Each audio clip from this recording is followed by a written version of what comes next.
Hello, everybody. Hopefully you can see and hear us. We are live.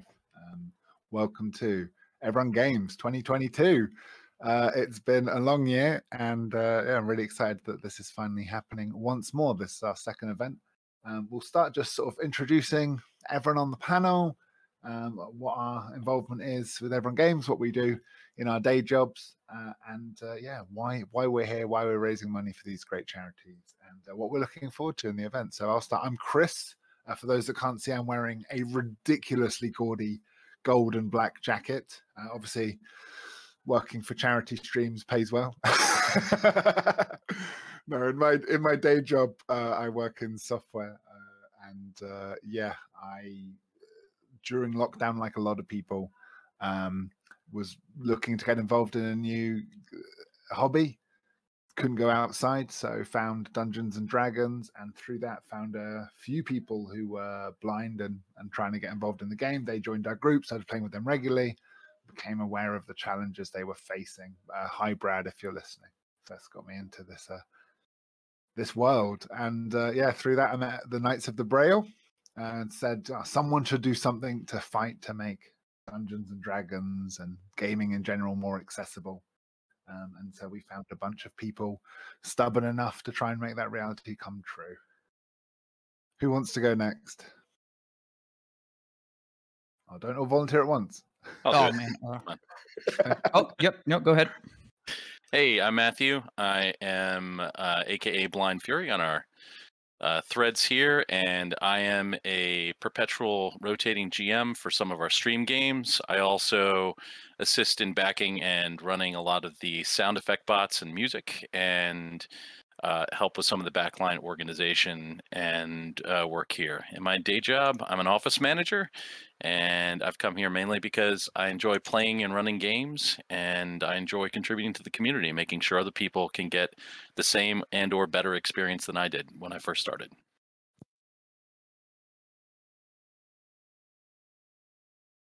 That's awesome. Yeah, everybody check out Matt's game later on. I am mostly blind gamer, Phil. I tell computers to move things around. I play games, and I complain about accessibility on the internet. I joined Knights of the Braille also during the pandemic, because honestly, for me, playing something like Dungeons and Dragons had some barriers for a while, and this was a group where I found an awesome home, really, to play with great people and make things more accessible. And this is my and our chance for Knights of the Braille to extend that to more and more people, and in different fields as well. Right? There's a lot of tabletop RPGs out there in various states of accessible or inaccessible to blind and visually impaired people and to other people with disabilities. And there's video games out there in various states of being or not being accessible to all kinds of disabled people. And yeah, blind people play video games. Look at that, right? That's something that is surprising enough to enough people that it's important for us to talk about this stuff, get these experiences out there, and do what we can to make gaming better for everybody. On my day job, I am a software developer, and I do what I can there in terms of web accessibility as well. So yeah, this really goes through everything I do. Yeah, that's me. Superb. Danny, do you want to go next? Yeah, I'll go next. I'm Danny. I go by Danny Marie AUC in most of the internet spaces around. I, by day, am essentially a content creator, including streaming, YouTube. I also write and run a website called Albinism Up Close, where I write about albinism, blindness, visual impairment, and gaming and accessibility. I'm just getting into that now, and I'm really excited about it. I joined these guys last year as a streamer, and I had a blast contributing here to, you know, for this year's event. Holy crap. It is too early for me. But it has been a blast. I've been the face and the voice behind the shorts videos. If you guys have been following that on YouTube and TikTok, that's me. And last but not least, Andrew. Hello, I'm Andrew, or Sure About That online. I'm an assessor for the charity Everyone Can, which is the charity that this event is raising money for in the top right. Other charities exist as well on the left that stack up, an American US charity. So my role there is I introduce disabled children and adults to video games, and then using the same technologies that we use to get them playing games, we get them better able to communicate or control their environment, anything they really need to do. So gaming is a great way of introducing people to technologies and adaptations that can make their lives richer. And I started playing D&D a long time ago, but during lockdown, because we couldn't run our normal sessions, we started running D&D games online, and so I started DMing for the kids and things like that. So when I found out about Everyone Games, I had to try and jump on board, and I will be appearing in the following game, and then in a couple of panels tomorrow. So you will see enough of my face over the course of these 2 days. Amazing, thank you. Yeah, so I'll start talking a bit about Stack Up before we move on to sort of deeper dive on the work that you do with Everyone Can. So yeah, Stack Up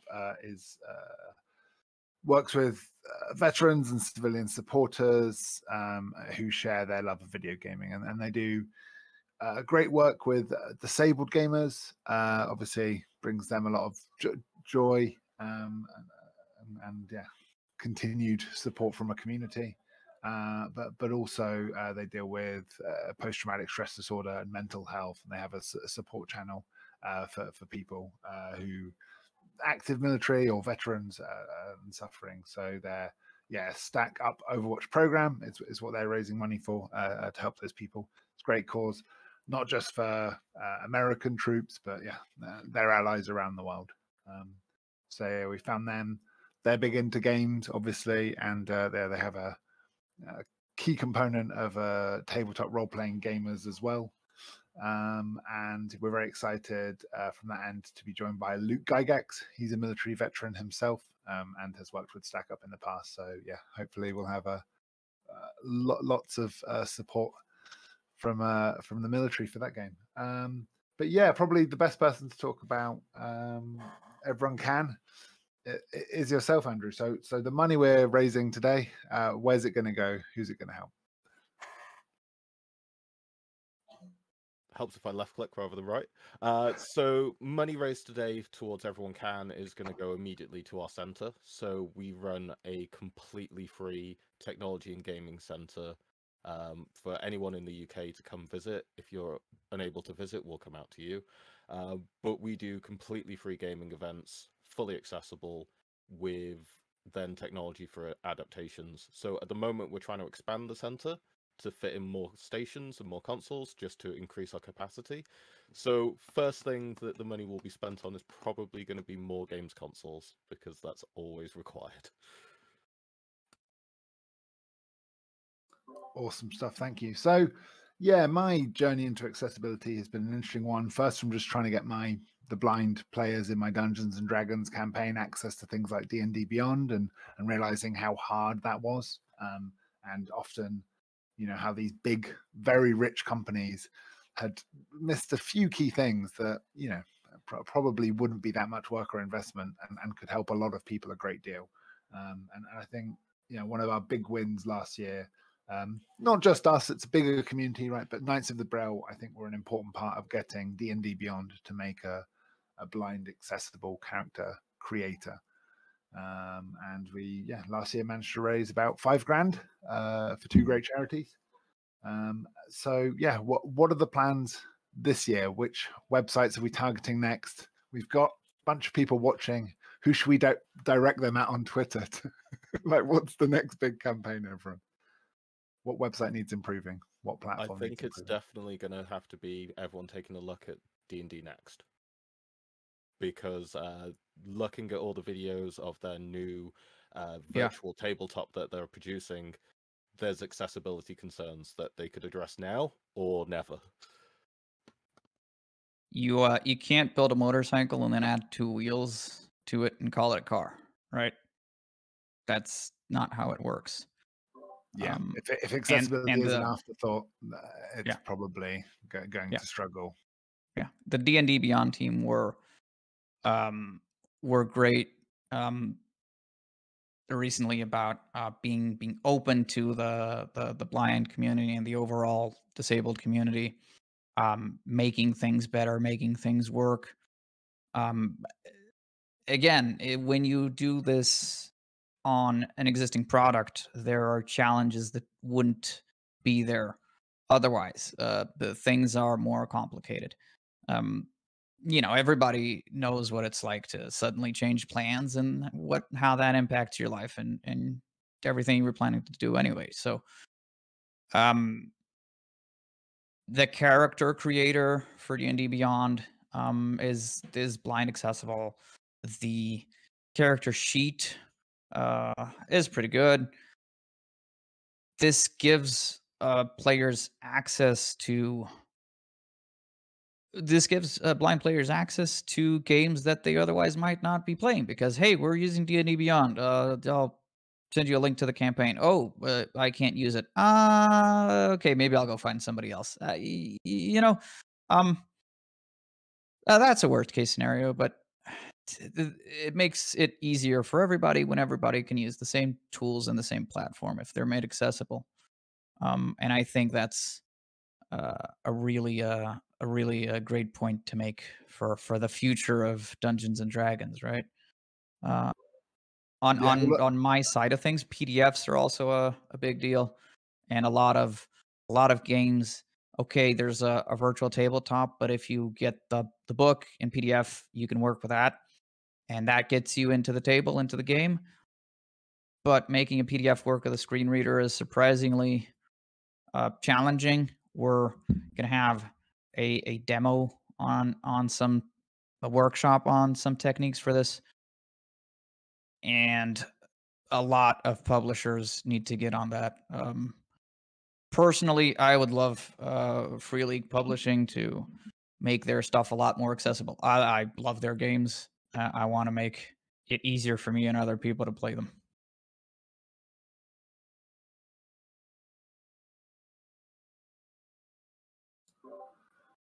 Danny, Blind Fury, any thoughts on which big game publishers need to do more and where we should focus our efforts for the next year? What do you want to achieve when we're having Everyone Games 2023? What victory would you like to celebrate?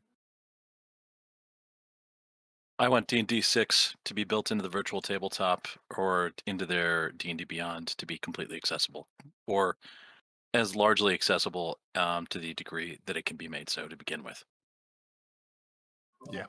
I would also, as a moonshot, love to have Roll20 be made entirely accessible, but I also want a golden toilet. And we know how that's worked out for me for 45 years.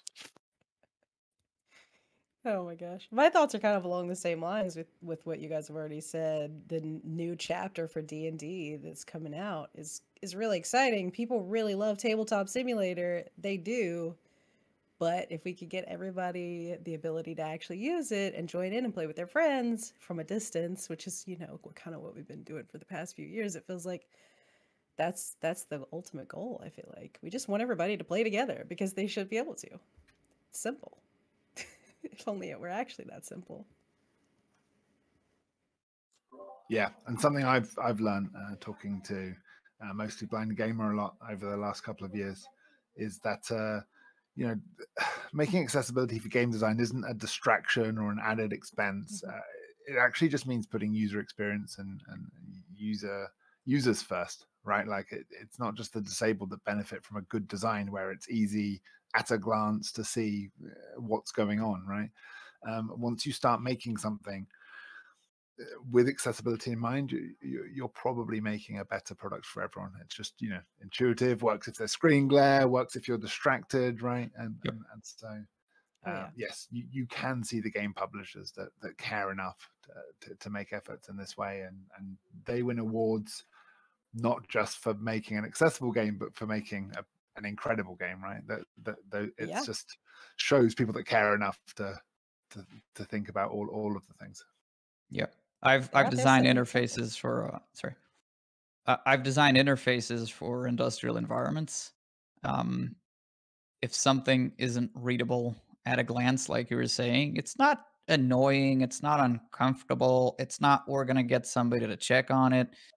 It's a process that's gonna go wrong. It's a situation that's gonna be very costly. Worst case scenario, something's gonna blow up, right?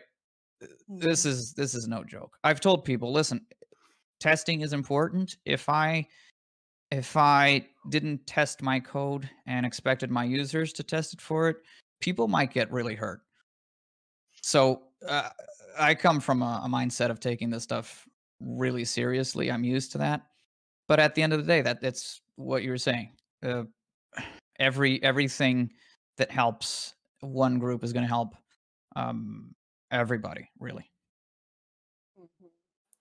I was writing about this a while back, actually. Same kind of idea is that at some point, any one of us in our life could experience something that changes the way we experience the world, whatever that may be, whether it's a sensory, whether it's a mobility thing, whether it's a cognitive thing. Something at some point in our life is going to change, and we're going to hope that somebody out there said something and that these companies took note and made a change so that if that happens to us, when that happens to us, then we have the option to make, something like a video game or a tabletop role-playing game or just a software, honestly, that will make it accessible for us to now use with our new experience. So that's the goal. So we just had the wonderful D&D history. That was fantastic fun for those that caught it. It was wonderful watching Radas as Boudica, surrounded by bards, and we had all the classical flavors of bards: the moody, the horny, the sad, and the mad. That was a bizarre, fantastic game. So thank you very much, everyone involved. And we've been raising a good amount of money. I'll let everyone know the total at the end. But yeah, thanks so much for all the donations. As I say, they go to two fantastic charities doing a lot of work to really help people. I've been working with Andrew for a while now, and just dedicated and genuinely helping the community is involved with. So it's wonderful. Thank you so much. Every little really does help as well. I appreciate that. I'm really looking forward. Oh, it's a tough choice. So I think Luke Gygax's game obviously features my favorite YouTuber in the world, T1J.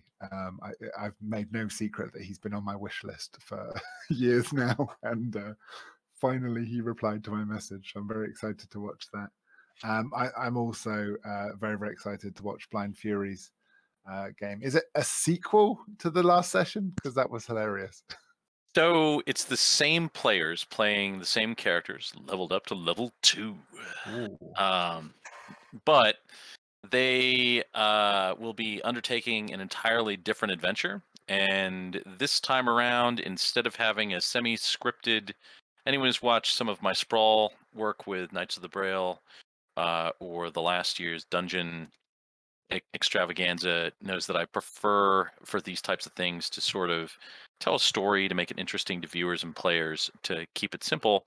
We're not going to do that. We're taking the 1976 Origins #2 tournament D&D scenario written by Gary Gygax, and it is literally a giant dungeon which turned into a module called Expedition to the Barrier Peaks. And the objective is to see how far they go. So we'll see how it goes. In Dungeon World, if you die, you get to talk to Death and make bargains with him, depending on how well you roll. And he might send you back with some more restrictions. Amazing. Well, Brad for years has been the problem player at our table. So every time every time you punish him, there's a team of people cheering that on. I absolutely adore Brad as a player. He's totally fun to run with, and everyone knows. Well, the intro to the game is going to say it all. That's all I'm going to say on that one. I won't miss it. Is there anything else you're looking forward to? In general, I'm really looking forward to. I know this isn't as clear as what some other people are looking for in terms of events, but I'm really looking forward to see how the breadth of a lot of the work that we're doing plays out in social media. Like a lot of our, I love watching my old work or some of the the Goblins game, and watching people who have never been involved in games do some interesting stuff and through us and experience and become more conversant with accessibility. I really want to see, what I'm looking forward is actually what happens after the convention, to see if we get more reach. Yeah. Having done this again, and just because I think my Blind Dungeon video on YouTube only has like 58 views or something like that, and most of those are me. So just being perfectly honest here, I'm interested to see if this builds more interest in our mission, and to see if we get some momentum. Yeah, it's a good point. I definitely think we were lucky to get the influencers we did, but yeah, not enough views last year. I'm already seeing, for the early morning game, we had up to 30 people, and momentum seems to start being built. I think what's been really important with this team from the start, talking to people, they said very often, right? Like it was the same disability accessibility influencers talking to the same audiences, preaching to the choir, right? And so we've always tried to make this like as broad an audience as possible. So yeah, I think that's the key is getting players in, some who've never played before, some who've never worked in the disability space before, and just making it clear that look, these are games that we can all enjoy together, right? Like it's a broad community, and I want to keep the doors open. So yes, I think watch this space. I'm pretty sure your numbers will be better than 50 for the videos, but leave that with me. Cool. I look forward to it. And most of that's, I genuinely want to see games like Cat, and I want to see the games get space, but I also want a lot of the people out here to see that people like us do things with people who aren't like us, and that it's fun for everybody, and that we can introduce you not only to new kinds of players, but new kinds of games or gaming that you've never experienced before. It's been a huge pleasure doing that through Knights of the Braille, and I hope that that's what comes from this. So I hope you're right. Awesome. Thank you. What's everyone else looking forward to? Cats. Cats has been the most demanded thing. Like 5th edition is great. We love it. We all play it, but we've seen it a lot. This is a great opportunity to just kind of delve into like other smaller niche games, and like seeing them played proper theater of the mind between friends and in a way that's engaging. So for me, I'm definitely looking forward to A, Cats, and then B, the after party that we're planning behind Chris's back. I'll try not to start drinking too early, so I make it to the after party. It's going to be a long weekend. Oh, definitely. So mostly Blind Gamer. How much money do we have to raise before you run a game of Cats next weekend? This weekend, a lot of money. Next weekend, a lot of money, because I'm going to be on vacation. I need that right now. This has been I posted this a while ago elsewhere. This is some of the most rewarding work I've ever done and expect to ever do. And every minute of effort and every drop of sweat is worth it. I'm a complete nerd, so I'm really into the panels. We have accessible TTRPG documents workshop today at 2 p.m. Eastern, which it's going to be somewhat what I was talking about, making PDFs, EPUBs, Word documents, making your TTRPG into something everybody can read. We're going to have representation in gaming today at 6 p.m. Eastern. people are different, gamers are different, and where are the different people in the games, right? Let's go find out. And tomorrow at 10 a.m., we have a panel on gaming and mental health. I won't get into that one for now. And at 2 p.m., we have a panel on accessibility in gaming, looking at video gaming specifically, which is, again, something that means so much to me. I've told some of the people responsible what something like The Last of Us 2 means to me. Really special, right? So yeah, this is a fantastic list of events in my view. I'm kind of with Phil on this. Oh my god. The panels are where it's at for me. I'm a big nerd like that too. I am especially looking forward to the inclusivity one about getting all that representation in games, because I know in video games, seeing people that look like me or sound like me or kind of have a similar experience to me is just it's magical. It really is. It's magical to get to experience that and be like, "Oh my god, somebody out there has been through something like what I've been through." What, wow, like I'm not alone. You know, that's what brought me to gaming, and that's what makes me stay, and that's what I want to share with other people. But mental health is also, that's kind of where my heart's at. That's where my education is, where my passion is. So I'm really looking forward to that panel. Definitely not because I'm the moderator, but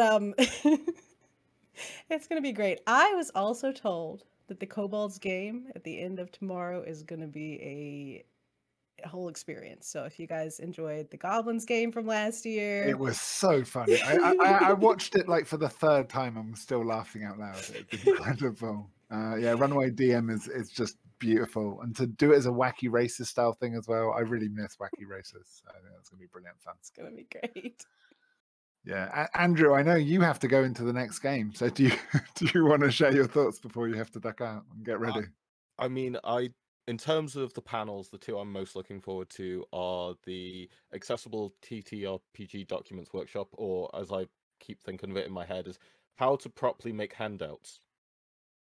Like if you're running a game or anything like that, there's really no better workshop just to watch through, and then you'll know how to make sure you're not leaving any of your players out, especially if you've met them online. You don't know how many of them are dyslexic or have any kind of other difficulties with whatever notes you're getting, and if you don't want to get blank stares back at you whenever you try and run your next game, having a proper laid out handout is going to help. Yeah. So just for everyone as well, right? Like, yeah, it's absolutely. very hard having it all in your head, especially if it's a new game and you're learning a new character and so it just always behooves us to make things clear and easy for everyone. I commute to the centre in Manchester, and I live in Liverpool, so I'm constantly driving back and forth. So my primary D&D input is podcasts, and then having like documents for the game I play in on Tuesdays read out to me as I'm driving. So not having this kind of thing set up, harms my participation. Yeah. And I think it's such an important one because, doing this, as soon as we announce influencers involved, we get loads of people reach out to us and say, hi, we'd like to sponsor, can we give away some prizes and the like. And, I used to send them all to Mostly Blind Gamer, and his feedback was pretty curt. But like these days, I just ask them, hi, so could you do me a favor, right? Download this screen reader and read out your own PDF. Like, hear the voice reading out your PDF on a screen reader, and get back to me if you think your game is suitable for this event. And 9 times out of 10 now, they don't get back to me because the results are embarrassing. It's terrible. You're a monster, Chris. That's beautiful. Just a taste of their own medicine. It's kind of beautiful. I love it. Oh. Guys, Andrew and I should probably duck out. Get ready for the next game. Yeah, so you guys are doing I've got my Pathfinder, right? Yes, we're doing Pathfinder, and the closest thing we can get to cats today is Pathfinder coming up. I won't spoil it for anybody. Okay, lovely. There I'll you let go. you guys duck out, and we'll wrap up here. Okay, have a brilliant game. Really looking forward to it. Looks like Tommy's going to be a superb DM from Black Dragon RPG. Is it? Yes, Black Dragon Gaming. Check out the Nice. game next. Later, everybody. We'll see you on the other side. Enjoy Bye. the game. Looking forward to it. You heard it here. There might be cats. That's a spoiler and a half. Cats in a combat wheelchair. That's what I'm Ooh. expecting. Okay, I'm into it. Cats in a combat wheelchair? Could be. I There's thought one that's what you cat in my said. house. That's There's what one I'm cat in my into. house who's completely insane and would absolutely, if we could get him a little like, you've seen the chicken tractors where they're trying to basically use chickens to provide all the power to farm. I can see a cat, one of our cats, totally finding some version of that as a combat wheelchair. He is insane. Spent too much time in the streets before we got him. Yeah. That would be great. Some animals never truly get domesticated, I think, myself included. Gotta do what you gotta do.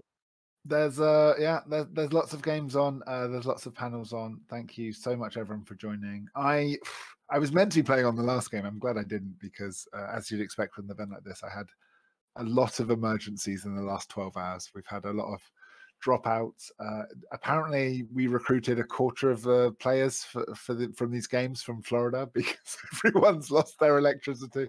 My heart goes out to everyone who's struggling in Florida and Cuba at the moment.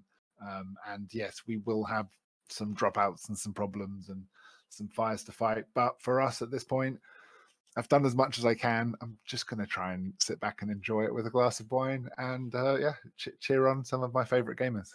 Thank you all, everyone, for joining, and thank you very much, Danny, Marie, and Blind Fury. Yeah, cheers. See you guys Take care. Have a great weekend. later.